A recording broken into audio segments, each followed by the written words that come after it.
Qophii keenya har'aa kanaan dhukkuba HIV AIDS ilaallate dhimma hawaasni beekuu qaba jedhee filadhe tokko kan ilaallu ta'a.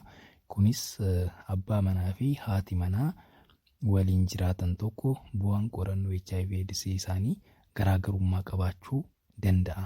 Kunis abbaan manaa poozitiiva ta'ee odoo jiru haati manaasaa carraan neegatiivii ittiin taatu jira yookiin immoo isheen qabamtee abbaan manaa neegatiivii ta'uu ni danda'a. Dhimma jedhu irratti kan mari'annu ta'a. Kanumaan wal qabatee yoo carraan kun jiraate immoo yoo haalli kun kan uumamu ta'e immoo haadha manaa fi abbaan manaa sun maal gochuun irra jiraata kan jedhus asumaan kan ilaallu ta'a jechuudha. Gaaffii jalqabaatiif abbaan manaa fi haati manaa waliin jiraatan tokko bu'aan qorannoo HIV isaanii garaagarummaa agarsiisuu ni danda'a. Abbaan manaa HIVdhaan qabamee haati manaasaa bilisa ta'uu dandeessi yookiin immoo haati manaa HIVdhaan qabamtee abbaan manaa ishee bilisa ta'uu ni danda'a. Kana jechuun bu'aan qorannoo isaanii garaagarummaa qabaachuu ni danda'u jechuudha. Kana jechuun afaan Ingiliffaatiin seeroo diskoordaant koppils jennaan HIV bu'aan qorannoo HIV isaanii garaagarummaa kan agarsiisu jechuudha. Haalli kun haala kamiin uumamuu danda'a? Maaltu garaagarummaa bu'aa qorannoo isaanii uumuu danda'a? Yoo kan jennu ta'e tokkoffaa bu'aan qorannoo isaanii garaagarummaa uumuu kan danda'u tarii abbaan manaa yookiin haati manaa bu'aan qorannoo isaanii neegatiivii agarsiisu sun erga qabamanii turtiin isaanii baay'ee gabaabaa yoo ta'e, kunis erga qabamanii ji'a 3 gadi yoo ta'e bu'aan qorannoo isaanii neegatiivii ta'uu danda'a. Jechuun HIVdhaan erga qabamanii booda HIVn dhiiga keessatti mul'achuudhaaf yeroo waan barbaaduuf erga qabamanii yeroon baay'ee gabaabaa yoo ta'e yookiin immoo ji'a 3 gadi yoo ta'e isa kanas window period jennaani gidduu kanatti HIV AIDSiin mul'achuu waan danda'uuf bu'aan qorannoo isaanii negatiivii ta'ee mul'achuu danda'a jechuudha. Kuni garuu HIV AIDSiidhaan hin qabamne jechuudha. Osoo hin taane yeroo sanitti bu'aan qorannoo isaanii negatiivii ta'uu danda'a jechuudha. Turtii booda garuu qorannoon sun yoo irra kan deebi'amu ta'e bu'aan qorannoo isaanii jijjiiramuu danda'a jechuudha. Sana booda poozitiivii ta'uu danda'u jechuudha. Kan biraa immoo namoonni uumamaan HIV AIDSiidhaan hin qabamnes jiru. Yookiin resistant ta'anis jiru. Kana immoo maaltu fiduu danda'a? HIV AIDSiin qaama keenya keessa seenee dhukkuba AIDS fiduudhaaf seelii qaama keenyaa irratti maxxanee wal hormaata isaa adeemsisuun irra jiraata jechuudha. Haala kana geggeessuuf immoo molekiilota yookiin immoo iddoo HIV AIDSiin yookiin vaayirasiin HIV itti maxxanutu jira. Molekiilonni kunis kan akka CD4, CCR5, CXCR4 jedhamantu jira. Kanaaf molekiilota yookiin immoo riseeptaroota kanarratti yoo jijjiiramni addaa jiraatee fi HIV AIDSiin kun maxxanuu hin dandeenye ta'e dhukkuba AIDSii fiduuf hin danda'u jechuudha. Odoo dhukkuba hin fidiin hafuu danda'a jechuudha. Keessattuu CCR5 kun namoota muraasa keessatti muteeshinii waan geggeessuuf yookiin immoo jijjiirama addaa geggeessuudhaan HIV vaayirasiin akka hin maxxanne waan taasisuu danda'uuf namoonni haala kana qaban HIV AIDSiidhaan qabamuu baachuu danda'u jechuudha. Kanaaf namoonni sun yookiin uumamaan HIV AIDSiidhaaf kan hin saaxilamne ta'uu danda'u yookiin immoo HIV AIDSiidhaan erga qabamanii turtiin isaanii baay'ee gabaabaa ta'uu isaatirraa kan ka'e bu'aan qorannoo isaanii neegatiivii ta'uu danda'a jechuudha. Kanaaf haalonni kunniin yoo jiraatan garaagarummaan bu'aa qorannoo abbaa manaa fi haadha manaa gidduutti uumamuu ni danda'a jechuudha. Garuu garaagarummaa kana wanti fedhessaa uumuu abbaan manaa fi haati manaa HIV bu'aan qorannoo HIV isaanii garaagarummaa argisiisee kun waliin jiraachuu danda'u. Abbaan manaa yookiin immoo haati manaan bu'aan qorannoo ishee neegatiivii ta'e osoo hin qabamin waliin turuu ni danda'u jechuun abbaan manaa fi haati manaa waliin jiraatan sababa garaagarummaa bu'aa qorannoo HIVtiin bultii isaanii diiguun irraa hin eegamu. Kunis maalidhaan namni HIVdhaan hin qabamne sun osoo hin qabamin turuu ni danda'a, waliin jiraachuu ni danda'a. Kunis maalidhaan namoonni garaagarummaa isaanii akkuma jirutti yookiin immoo inni neegatiivii sun akka hin qabamne taasisuudhaaf tokkoffaa namni HIVdhaan qabame sun abbaa manaa ta'uu danda'a yookiin haadha manaas ta'uu dandeessi. Kan HIVdhaan qabame sun yeroo gabaabaa keessatti dhukkuba HIV jalqabuun irra jiraata.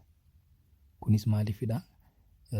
Qorannoon akka argisiisutti dhiyeenya kana qorannoon bahan akka argisiisutti HIV vaayirasiin qaama keessa jiru garmalee yoo kan gadi bu'u ta'e carraan HIV gara haadha manaa yookiin immoo abbaa manaatti dabarsuun baay'ee xiqqaadha. Vaayirasiin dhiiga keessa jiru kun ni lakkaa maashina HIV vaayirasii kana lakkaa'utu jira. Garuu vaayirasiin kun sadarkaa hin lakkaa'amne irratti yoo kan gadi bu'u ta'e carraan inni gara haadha manaa yookiin immoo abbaa manaa vaayirasii kanarraa bilisa ta'etti darbuusaa baay'ee gadi bu'a jechuudha. Kanaaf namni HIV AIDSdhaan qabame sun qoricha yeroo gabaabaa keessatti jalqabuudhaan akkasumas immoo haala ogeessi fayyaa ajajuun qoricha isaa fudhachuudhaan vaayirasii kana akka hin lakkaawwamne taasisuudhaan carraa inni haadha manaa yookiin immoo abbaa manaa bilisa ta'e sanitti darbuusaa hir'isuu ni danda'ama jechuudha. Kanaaf tokkoffaa abbaa manaa yookiin immoo haadha manaa HIVdhaan qabamte sanarratti hojii kana hojjechuun barbaachisaadha jechuudha. Kan biraa immoo haati manaa yookiin immoo abbaan manaa HIV irraa bilisa ta'e yeroo qorannoon taasifamutti bu'aan qorannoo isaa negeetiivii kan ta'e akka hin qabamne qorichi inni fudhachuu qabu ni jira jechuudha. Kanaaf abbaan manaasaa yookiin immoo haati manaasaa HIVdhaan qabamte sun qoricha HIV ni jalqabdi. Inni bilisa ta'e immoo akka hin qabamneef jechuun qoricha akka talaalliitti isa gargaaru HIV AIDS irraa dhooguu danda'u jalqabuun irra jiraata jechuudha. Kunis yeroo baay'ee hanga bu'aan qorannoo yookiin immoo bu'aan HIV namicha HIVdhaan qabame sana vaayirasiin namicha HIVdhaan qabame sana keessa jiru hanga hin lakkaawwamnetti yookiin immoo sadarkaa hin lakkaawwamnetti gadi bu'utti inni bilisa ta'e qoricha talaallii kana ni fudhata jechuudha. Kanaaf maalidha abbaan manaa qabame sun qoricha jalqabee haga vaayirasiin kun sun sadarkaa hin lakkaa'amne gahutti inni bilisa ta'e sun immoo talaallii fudhata jechuudha. Kanaaf namoonni kun inni tokko talaallii fudhata inni kun immoo qoricha isaa ni jalqaba jechuudha. Sana booda inni talaallii sun qoricha erga dhaabeen booda yeroo yerootti garuu ilaallamuun yookiin immoo hordoffii taasisuun irra jiraata jechuudha. Inni qoricha jalqabee sun immoo akkaatuma ajajameen qoricha isaa fudhachuun irra jiraata jechuudha. Kanaaf haala kana keessa yoo kan darban ta'e carraan HIV'n nama qabame sanirraa gara nama hin qabamne sanitti daddarbuusaa baay'ee gadi bu'a jechuudha. Sadarkaa 0 jedhamuu danda'utti gadi bu'uu ni danda'ama jechuudha. Akkasumas immoo yeroo abbaa manaa fi haati manaa ijoollee daa'ima argachuu barbaadanittis ogeessa fayyaa mariisisuun irra jiraata jechuudha. Kanaaf akka gara haadhaatti hin darbinetti yookiin abbaa haadha warraatti hin darbinetti wantoonni of eeggannoo godhaman kun akkuma jirutti ta'e gara daa'ima dhalattuttis akka hin darbine hordoffiin ni barbaachisa jechuudha. Kanaaf abbaan manaa fi haati manaa waliin jiraatan kun yoo daa'ima argachuu barbaadan wantoonni kun guutamuu qabu jechuudha. Tokkoffaa vaayirasiin nama HIV waliin jiraachaa jiru sun sadarkaa hin lakkaa'amnetti gadi bu'uun irra jiraata. Akkasumas immoo haalli haadha manaasaas ilaallamee yoo wantoonni biroo hin jiraanne ta'e namoonni sun daa'ima argachuu ni danda'u jechuudha. Kanaaf hordoffii cimaa ulfa dur akkasumas immoo yeroo ulfaa taasisuudhaan daa'ima HIV irraa bilisa ta'es argachuun ni danda'ama jechuudha. Kanaaf haalota kana guutuun baay'ee barbaachisaa ta'a jechuudha. Kanaaf haala kanaan carraa daddarbuu HIV hir'isuun ni danda'ama jechuudha. Namoonni baay'een garaagarummaa bu'aa qorannoo osoo qabanuu waliin jiraachaa ilmas argachaa jiru jechuudha. Kanaaf odeeffannoo garaagaraa haaluma kanaan kan isiniif qoodaa deemu ta'a.